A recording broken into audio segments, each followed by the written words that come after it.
भारत की राज्य व्यवस्था मतलब भारत में शासन कैसा चल रहा है। अब भारत में शासन किस आधार पर चल रहा है, तो वह है संविधान के आधार पर शासन चल रहा है भारत में। संविधान को समझने के लिए इतिहास समझना पड़ेगा, वो हम समझ चुके हैं। संविधान का वर्तमान स्वरूप वह कैसे बना, संविधान का वर्तमान स्वरूप कैसे बना, तो वो बना संविधान सभा के द्वारा। किसके द्वारा? संविधान सभा के द्वारा। फिर संविधान सभा ने इसे कैसे बनाया? संविधान सभा के पास कोई जादू था तो नहीं, तो संविधान सभा ने इसे कैसे बनाया, तो हम यही जानेंगे। संविधान सभा की कार्यप्रणाली किस तरीके से रही थी, इसी को जानेंगे। संविधान सभा की कार्य और इसके द्वारा महत्वपूर्ण लिए गए निर्णय। संविधान सभा का निर्माण कैसे हुआ था, तो निर्माण हुआ था कैबिनेट मिशन 1946 के अनुसार। कैबिनेट मिशन 1946 के अनुसार संविधान सभा के कार्य मीटिंग के माध्यम से हुए थे, और इसमें 3 प्रमुख मीटिंग हुई हैं। एक 9 दिसंबर 1946 को, एक 11 दिसंबर 1946 को, एक 13 दिसंबर 1946 को। 2 हम पढ़ चुके हैं और 13 दिसंबर 1946 वाली को हम पढ़ेंगे। 13 दिसंबर 1946 की मीटिंग में मुख्य कार्य क्या क्या हुए थे, किस प्रकार से हुए थे। इस मीटिंग में उद्देश्य का प्रस्तावित लोगों के समक्ष पेश की गई। इस मीटिंग में उद्देश्य प्रस्ताविका लोगों के समक्ष पेश की गई, और ये क्या उद्देश्य प्रस्ताविका है? क्या एक पत्र है जो भारत के संविधान की धारणा को दर्शाता है। उद्देश्य प्रस्ताविका क्या है? ये जवाहरलाल नेहरू का आइडिया था कि उद्देश्य प्रस्ताविका मतलब इसी के आधार पर भारतीय संविधान को बनाया जाए। जवाहरलाल नेहरू का आइडिया था कि उद्देश्य प्रस्ताविका के अनुसार ही भारत का संविधान बनाया जाए। तो उद्देश्य प्रस्ताविका क्या है? आइडिया जिनके आधार पर संविधान बना है। उद्देश्य प्रस्ताविका के अंदर क्या था? पूर्ण स्वतंत्रता, संप्रभुता, संप्रभुता, गणराज, और यही बाद में प्रस्तावना बनी, प्रिएम्बल बना। अच्छा, इसे लोगों ने स्वीकार कब किया कि यह संविधान का आइडिया रहेगा? 22 जनवरी 1950 को। कब? 22 जनवरी 1950 को। भारत के संविधान के हर पेज पर प्रेम बिहारी रायजादा के सिग्नेचर हैं, इंग्लिश वाले के पर। यहाँ पे एक मिस्टेक हुई। कब स्वीकार किया प्रस्तावना को भारतीय संविधान के आइडिया के रूप में? कब स्वीकार किया? 22 जनवरी 1947 को। 22 जनवरी 1947 को। अच्छा, संविधान निर्माण का मूल कार्य क्या है? अगर घर में शादी ब्याह का काम है तो 4 भाई मिलके सब काम कर लेंगे, 1-1, 2-2, तो काम जल्दी हो जाएगा और अच्छे से हो जाएगा।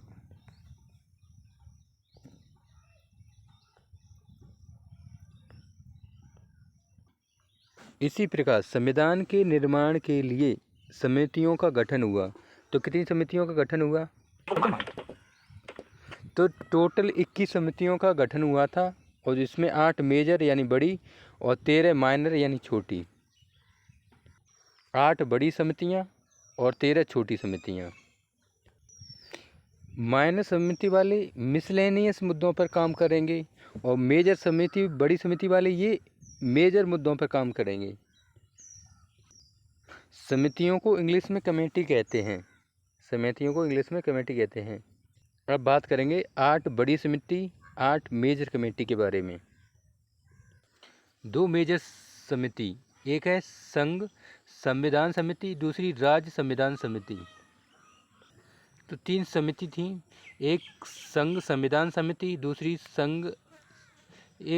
दूसरी राज्य संविधान समिति, तीसरी संघ शक्ति समिति। तीनों समितियों का भार जवाहरलाल नेहरू के ऊपर डाल दिया था। और अन्य समितियां थीं प्रक्रिया समिति, प्रक्रिया नियम समिति, संचालन समिति, प्रांतीय संविधान समिति, और अगली थी परामर्श समिति। ये 2 भागों में बटी थी। क्या है मुझे पता नहीं अभी। प्रक्रिया नियम समिति और संचालन समिति ये जाती हैं राजेंद्र प्रसाद के पास, और प्रांतीय संविधान समिति ये जाती हैं सरदार वल्लभ भाई पटेल के पास। परामर्श समिति जो 2 भागों में टूटी थी, मूल अधिकार फंडामेंटल राइट और दूसरी थी अल्पसंख्यक अधिकार के में। फंडामेंटल राइट समिति ये भी मूल रूप से पटेल जी के पास जाती है। परामर्श समिति को सरदार वल्लभ भाई पटेल हैं इनके हेड, लेकिन इनकी उप समिति है ना, उनको और कोई देखेगा। मूल अधिकार की उप समिति गई है JB कृपलानी के पास, और अल्पसंख्यक की उप समिति गई है किसके पास? फंडामेंटल राइट की उप समिति गई है JV कृपलानी के पास, और मेजर राइट अल्पसंख्यक की समिति गई, उप समिति गई है HC मुखर्जी के पास। सबसे महत्वपूर्ण समिति है प्राक्कलन समिति, 8वें नंबर की प्राक्कलन समिति। इसको ड्राफ्टिंग या मसौदा समिति या प्रारूप समिति भी कहते हैं। इसका काम क्या था?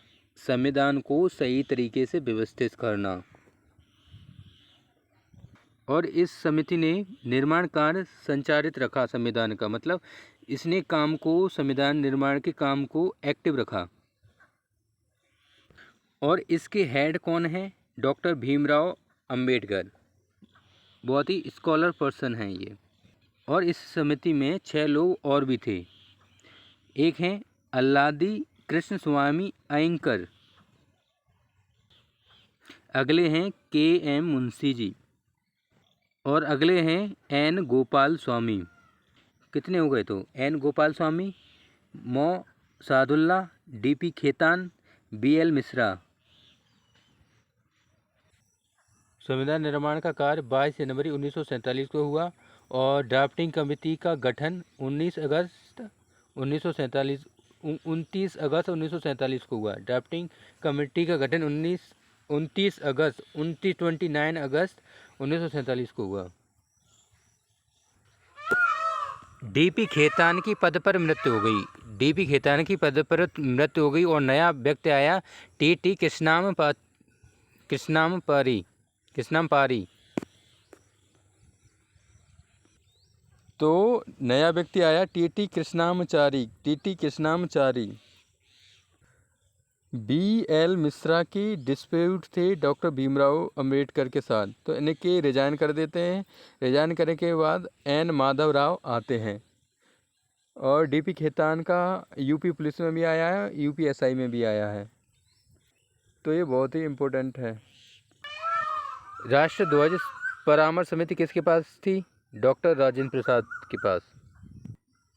संविधान सभा के कार्यों पर समिति किसकी थी? GV मावलकर। हाउस समिति किसके पास थी? P सीतारमैया। वित्त व कर्मचारी वेतन ये भी समिति राजेंद्र प्रसाद के पास थी, डॉक्टर राजेंद्र प्रसाद के पास थी। तदर्थ समिति सर्वोच्च न्यायालय के लिए ये वार्डा 4। ठीक है, वार्डा 4 भाई इसको जिस तरीके से प्रोनाउंस करते हो अलग-अलग लोग हैं, अलग-अलग प्रोनाउंस करते हुए देखें तो आप अपने हिसाब से देखें। सर्वोच्च न्यायालय के लिए तदर्थ समिति बारदारे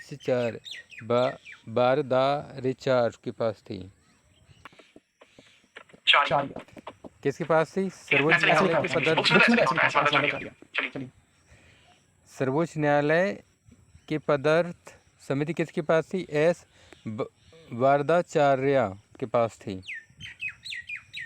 व्यापार समिति KM मुंशी के पास थी। राष्ट्र ध्वज पर परामर्श समिति डॉक्टर राजेंद्र प्रसाद के पास थी, और इसमें एड ऑन हो गए थे JB कृपलानी। संविधान के मसौदे के लिए परामर्श समिति किसके पास थी? अल्लादी कृष्ण स्वामी। ये मजदूर नहीं थे, ये 10 लाख में से एक आदमी थे। संविधान की विशेषताएं। 2 वर्ष 11 माह 18 दिन लगे इसे बनने में। भारत के संविधान का स्वरूप कैसा है? तो ये लिखित है और विश्व का सबसे बड़ा लिखित संविधान है। और सर्वप्रथम लिखित संविधान है अमेरिका का। सर्वप्रथम अमेरिका का संविधान लिखा गया था। बनने में विदेशी स्रोत लगभग 60 से ज़्यादा देशों का संविधान का यूज किया है। सिग्नेचर, इस पर 284 लोगों ने सिग्नेचर किए। सबसे ऊपर राजेंद्र प्रसाद के सिग्नेचर हैं जो कि हिंदी में हैं, और सबसे नीचे हैं फिरोज गांधी के।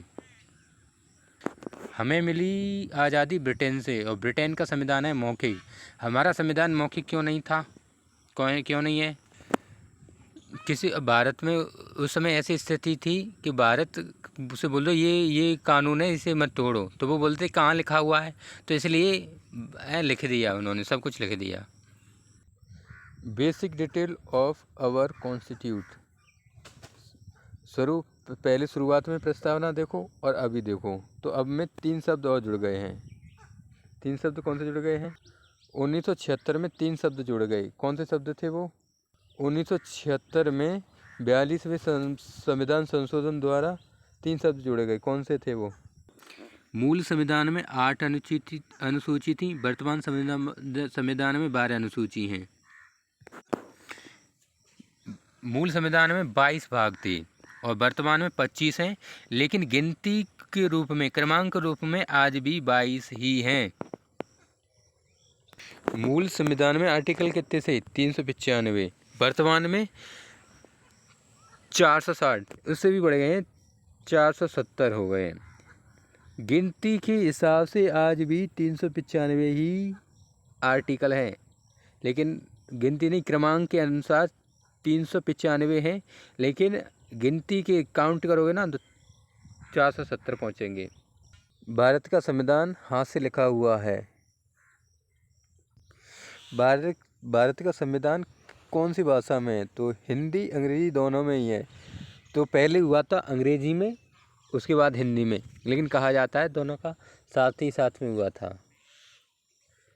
हिंदी में लिखा कृष्णकांत वैद्य ने। इंग्लिश में किसने लिखा था? रायजादा ने। और इसकी सजावट, मेन सजावट की है नंदलाल बोस ने। किसने? नंदलाल बोस ने। और प्रस्तावना को सजाने का काम किया है किसने?